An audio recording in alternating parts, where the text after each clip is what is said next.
எண்ணாகமம் 32ஆம் அதிகாரம்.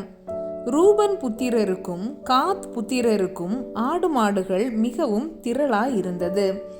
அவர்கள் யாசேர் தேசத்தையும் கிலெயாத் தேசத்தையும் பார்த்தபோது அது ஆடு மாடுகளுக்கு தகுந்த இடம் என்று கண்டார்கள்.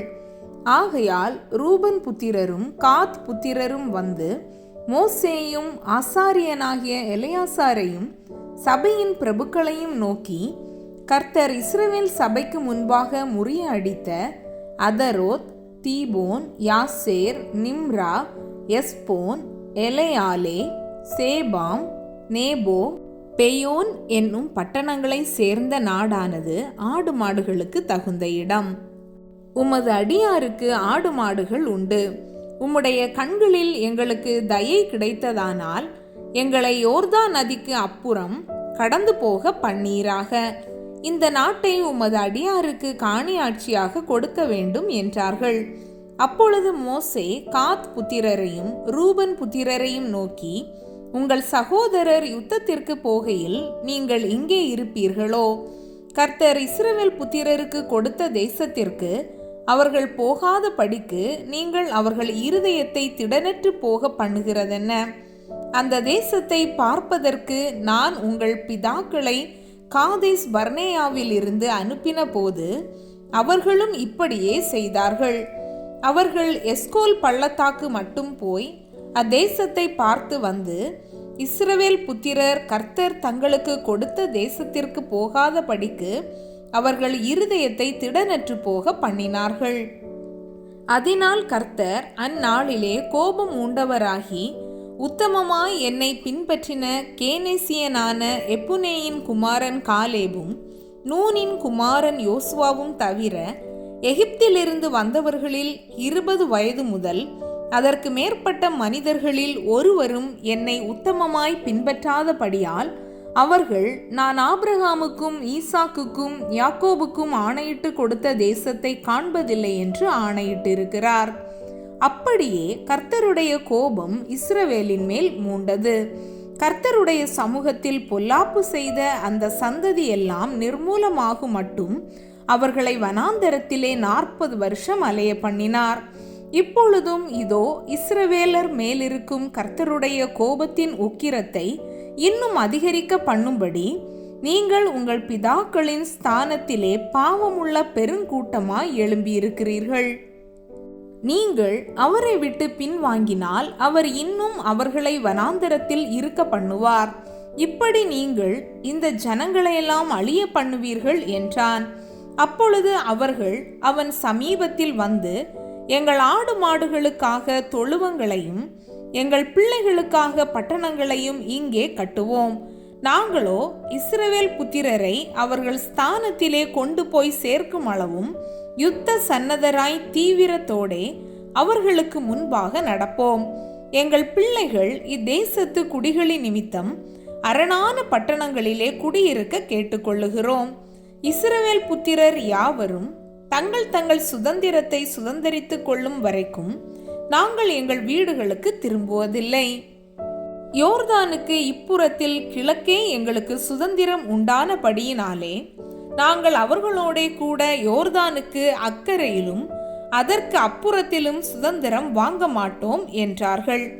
அப்பொழுது மோசே அவர்களை நோக்கி, நீங்கள் இந்த வார்த்தையின்படியே செய்து கர்த்தருடைய சமூகத்தில் யுத்த சன்னதராகி, கர்த்தர் தம்முடைய சத்துருக்களை தம்முடைய முகத்திற்கு முன்னின்று துரத்தி விடும் அளவும் நீங்கள் யாவரும் அவருடைய சமூகத்தில் யுத்த சன்னதராய் யோர்தானை கடந்து போவீர்களானால் அத்தேசம் கர்த்தருக்கு முன்பாக வசப்படுத்தப்பட்ட பின்பு நீங்கள் திரும்பி வந்து கர்த்தருக்கு முன்பாகவும் இஸ்ரவேலருக்கு முன்பாகவும் குற்றமில்லாதிருப்பீர்கள். அதற்கு பின்பு இந்த தேசம் கர்த்தருக்கு முன்பாக உங்களுக்கு சுதந்திரமாகும். நீங்கள் இப்படி செய்யாமற் போனால் கர்த்தருக்கு விரோதமாக பாவம் செய்தவர்களாய் இருப்பீர்கள். உங்கள் பாவம் உங்களை தொடர்ந்து பிடிக்கும் என்று நிச்சயமாய் அறியுங்கள். உங்கள் பிள்ளைகளுக்காக பட்டணங்களையும் உங்கள் ஆடு மாடுகளுக்காக தொழுவங்களையும் கட்டி உங்கள் வாய்மொழியின்படியே செய்யுங்கள் என்றான். அப்பொழுது காத் புத்திரரும் ரூபன் புத்திரரும் மோசேயை நோக்கி, எங்கள் ஆண்டவன் கட்டளையிட்டபடியே உமது ஊழியக்காரராகிய நாங்கள் செய்வோம். எங்கள் பிள்ளைகளும் எங்கள் மனைவிகளும் எங்கள் ஆடு மாடு முதலான எங்களுடைய எல்லா மிருக ஜீவன்களோடும் இங்கே கீலேயாத்தின் பட்டணங்களில் இருப்பார்கள். உமது ஊழியக்காரராகிய நாங்களோ எங்கள் ஆண்டவன் சொன்னபடியே ஒவ்வொருவரும் யுத்த சன்னதராய் கர்த்தருடைய சமூகத்தில் யுத்தத்திற்கு போவோம் என்றார்கள். அப்பொழுது மோசே அவர்களுக்காக ஆசாரியனாகிய எலெயாசாருக்கும் நூனின் குமாரனாகிய யோசுவாவுக்கும் இஸ்ரவேல் புத்திரருடைய கோத்திர பிதாக்களாகிய தலைவர்களுக்கும் கட்டளையிட்டு, காத் புத்திரரும் ரூபன் புத்திரரும் அவரவர் கர்த்தருடைய சமூகத்தில் யுத்த சன்னதராய் உங்களோட கூட யோர்தானை கடந்து போனால் அத்தேசம் உங்களுக்கு வசப்பட்ட பின்பு அவர்களுக்கு கீலேயாத் தேசத்தை சுதந்திரமாக கொடுக்க கடவீர்கள். உங்களோட கூட யுத்த சன்னதராய் கடந்து போகாதிருந்தார்களே ஆனால் அவர்கள் உங்கள் நடுவே கானான் தேசத்திலே சுதந்திரம் அடைய கடவர்கள் என்றான்.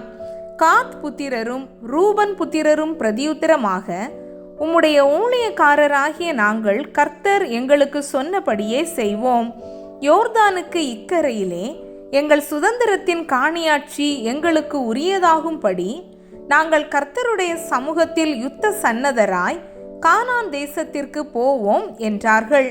அப்பொழுது மோசே காத் புத்திரருக்கும் ரூபன் புத்திரருக்கும் யோசேப்பின் குமாரனாகிய மனாசேயின் பாதி கோத்திரத்தாருக்கும் எமோரியருடைய ராஜாவாகிய சீகோனின் ராஜ்யத்தையும் பாசானுடைய ராஜாவாகிய ஓகின் ராஜ்யத்தையும் அவைகளை சேர்ந்த தேசங்களையும் அவைகளின் எல்லையை சுற்றிலும் உள்ள பட்டணங்களையும் கொடுத்தான். பின்பு காத் சந்ததியார் Dibon, அதரோத், Aroer, Atroth, சோபான், Yasir, Jogbehah, பெத் நிம்ரா, பெத்தாரன் என்னும் அரணான பட்டணங்களையும் ஆட்டு தொழுவங்களையும் கட்டினார்கள். ரூபன் சந்ததியார் எஸ்போன், எலையாலே, கீரியத்தாயிம், பேர்கள் மாற்றப்பட்ட நேபோ, பாகால் மெயோன், சீப்மா என்பவைகளை கட்டி தாங்கள் கட்டின பட்டணங்களுக்கு வேறே பெயர்களை கொடுத்தார்கள். மனாசேயின் குமாரனாகிய மாகீரின் புத்திரர் கிலேயாத்திற்கு போய் அதை கட்டிக்கொண்டு அதிலிருந்த எமோரியரை துரத்திவிட்டார்கள். அப்பொழுது மோசே கிலேயாத்தை மனாசேயின் குமாரனாகிய மாகீருக்கு கொடுத்தான். அவர்கள் அதிலே குடியேறினார்கள். மனாசேயின் குமாரனாகிய யாவீர் போய் அவர்களுடைய கிராமங்களை கட்டிக்கொண்டு அவைகளுக்கு யாவீர் என்று பெயரிட்டான். நோபாக் போய் கேனாத்தையும் அதன் கிராமங்களையும் கட்டிக்கொண்டு அதற்கு தன் நாமத்தின்படியே நோபாக் என்று பெயரிட்டான்.